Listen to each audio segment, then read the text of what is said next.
Hello, today we got to play After Us. Now, this is a Gen Con pickup that Randy kind of found. It's a pre-order I did before I got there. Yeah, actually. So, basically, we'll see how it goes. All right, but before we get started, don't forget to hit the subscribe button and the notification bell because board games are amazing, and that's what we do here. So, Randy, tell us a little bit more. I know it's from Pandasaurus Games. Yes, it's a 2023 release. It's a 1 to 6 player game, which is nice to have one that plays up to 6. Yeah, that's nice. 40 to 60 minutes length. Age 12 and up. That's probably about right because there's some concepts in this that are they're not heavy or too hard to figure out. Pairing up and matching things. We'll get into the strategy of the game kind of later as far as how it plays. But it's a little complex, I think, for someone who's younger trying to get those concepts down. But it's not too bad. It's pretty simplistic. Designed by Florian Serrier. I want to go with that. I don't think that's probably the correct pronunciation because it's got an X at the end. But yeah. Art is by Vincent Dutrait. We've seen a lot of his work recently.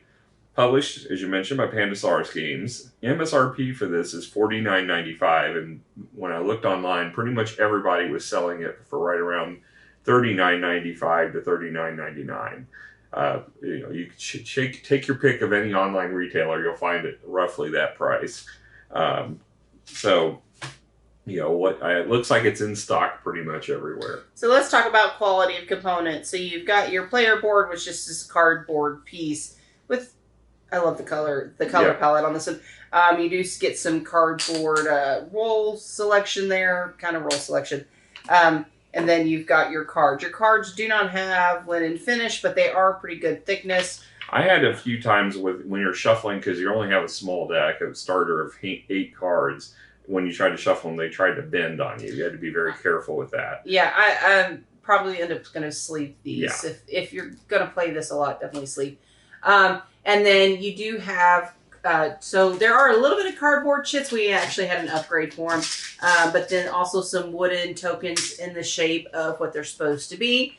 You have wooden screen printed score markers and rage markers. Yeah, I think overall, I'm probably going to give this a 5.5. I don't think there's much more than Catan's level here. I'm going to probably go with 6 because it does have a nice central board. I do like the central board.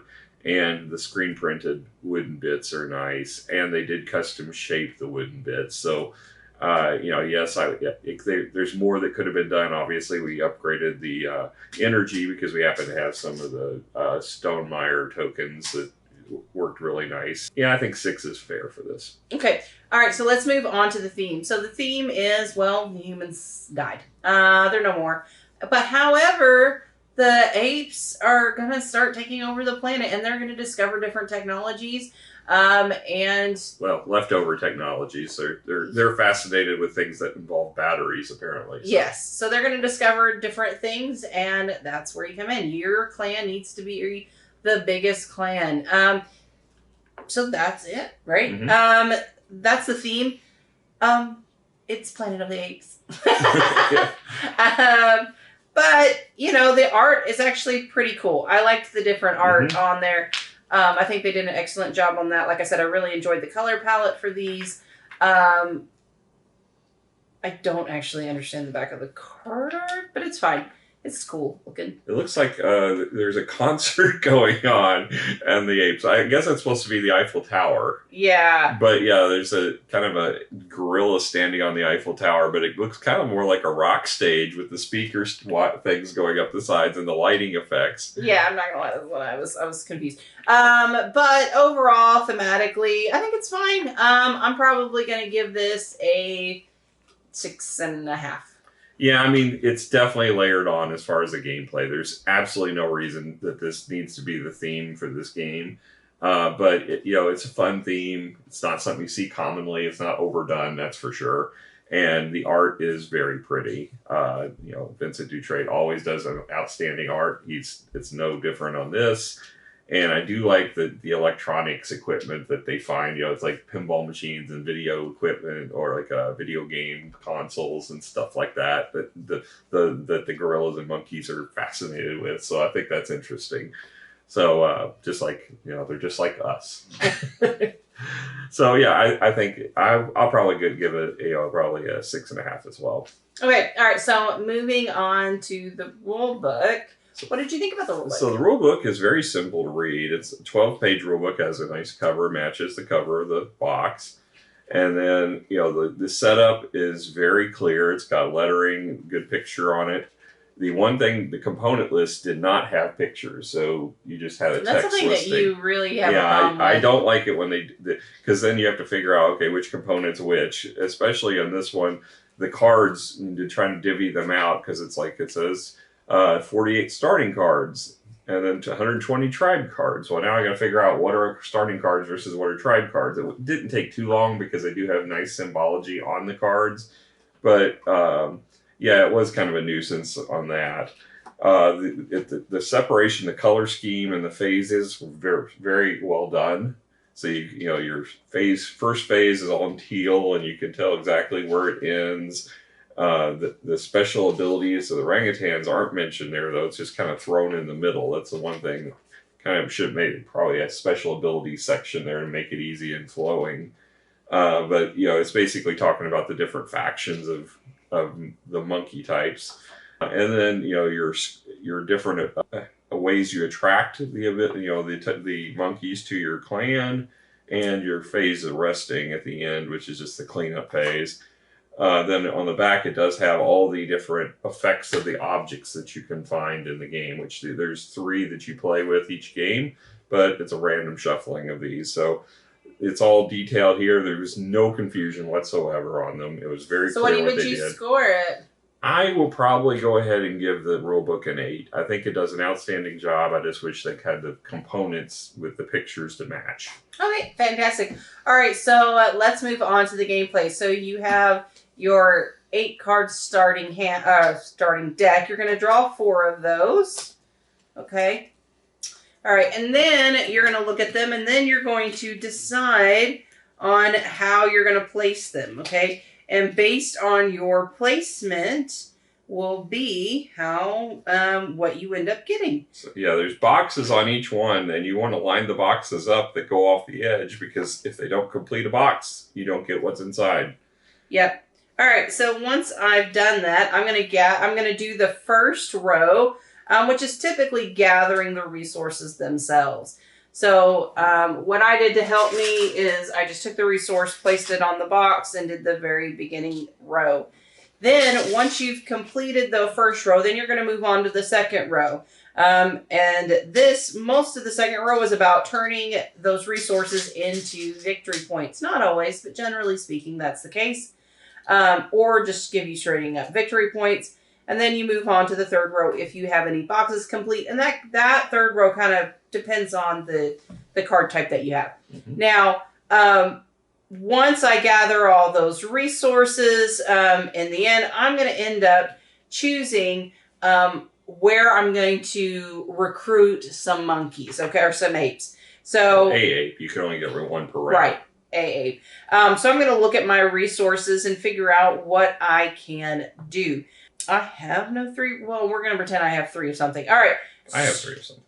Good for you. Okay, so I would have ended up placing different so I can make sure to get 3 of the same resource. There we go. All right, so I'm going to end up having 3 blues. So I'm going to end up. You don't say it. You just pick a tile. And you put it face down in front of you, and then everybody reveals simultaneously, and then they pay whatever cost. You can pay either 3 or 6 of the given type. So first you get the resource notated on the tile. You get to trigger the ability at the top. Yep. Yep, and then you go in. So I would have spent 3 blues. So I'm going to take out of the 3 blue deck, I'm going to pick a card, and I'm going to put it on top of my on top of my deck. Okay? Now, at that point, I will then be able to choose to spend 2 resources to copy my friend's ability. So I am going to do that. I'm going to end up spending 2 of the same. So I'm going to spend 2 orange to get 2 blue. Hey, look, you're actually leading for the first time in all the games we've played. Listen, we'll talk about that here in a minute. All right, that is the end of the turn, and then you discard all your cards, and then you start over.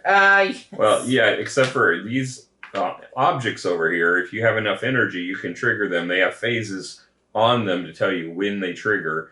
So, and it's all based upon the functionality of the card tile. So this one, you can spend 4 energy during the first phase to add a 5th card to your selection. You can only trigger each one time. Yeah, and there's another one that gave you 5 energy for 5 victory points. So just look, and like you said, there it's in the back, the very last page. So it's very easy to understand.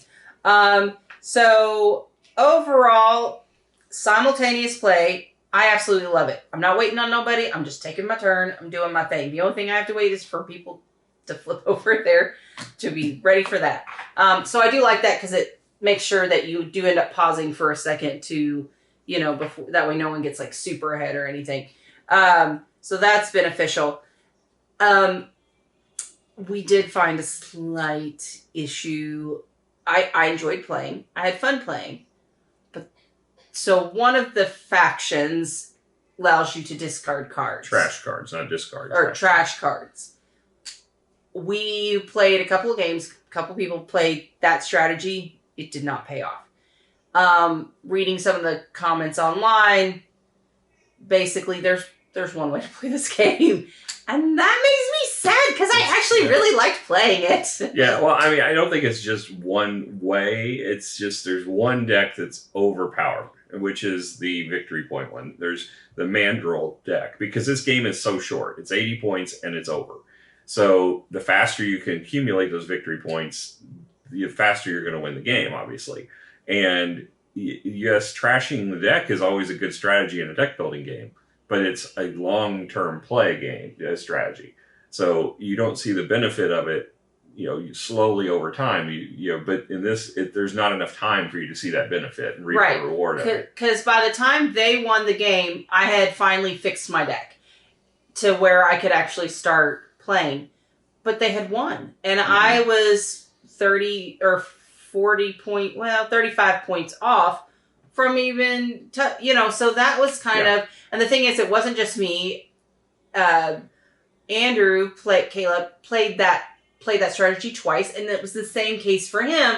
It's like, okay, because we wanted to make sure we were playing that strategy right, and it was like, okay, finally I'm where I need to be, and then you guys had won the game. Yeah, so it was like, I think the victory point deck is the most useful, and you could probably win just playing that deck. It's not going to be as interesting of a game. I played that deck along with the one that lets you basically take one of your boxes you've got and re-trigger it. That one is beneficial as well, because one, it's also got some scoring in it, but two, it lets you re-trigger a scoring one you might have already, or getting more resources if you're shy, because there's 2 levels of cards, a level 1 and a level 2, that cost 3 or 6 of the specific type of resource. If you can get up to a 6 to get that level 2, cards are way better than the level 1s. So early in the game, trying to get yourself to having 6 of the same resource, very, very powerful. So in the first game, I was able to do that effectively and was getting 6 resources every time where I could get a card, and it helps you getting that to level 2 helps you to get 6 resources the next time. So, it's all about strategizing on that. So I didn't buy victory points early, but then suddenly I started cranking them out quickly. But you still, the trashing of cards would help, but it just takes too long. And then the energy one I didn't find to be that beneficial either. So it helps you to trigger these tokens, but if the right tokens are out, that might be useful. But in many cases, it wasn't as valuable to get the energy as it was just to get pure victory points. So, well, it was one thing when it had the 5 energy for 5 victory points. I found that to be okay. Yeah. Because I didn't need an act, like, that's one, you know what I'm saying? Like, every other round you trigger that and you're okay. Yeah. So that one was, so there could be a discussion of whether energy may or may not be useful, depending on what's out here. So there is that conversation. And I think the trashing cards, I think that's pointless. I do not think I will play that strategy ever again. Yeah. So yeah, it's a little frustrating because I really like the flow of this game. And the other complaint I'm sure a lot of people would have is if you do not like solitaire games, because this is, of all the games I think I've ever played, this feels the most solitaire. It's nice because you can do things at your own pace, except for you have to pause between phases. But apart from that, you're not going to impact each other. The only true interaction is the tokens. When you select one of your tokens, after you've triggered yours, you can pay two of the same resource to trigger one of your neighbor's tokens for you, just to get the ability at the top, not to buy another card.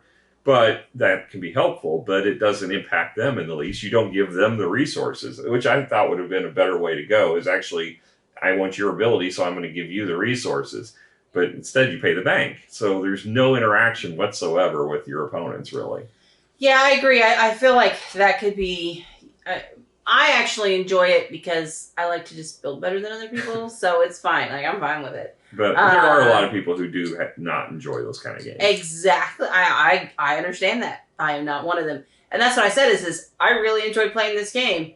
I'm just sad that the point salad-y nature of it is not so point salad. No, it's there's a clear... Yeah, it's point croutons. So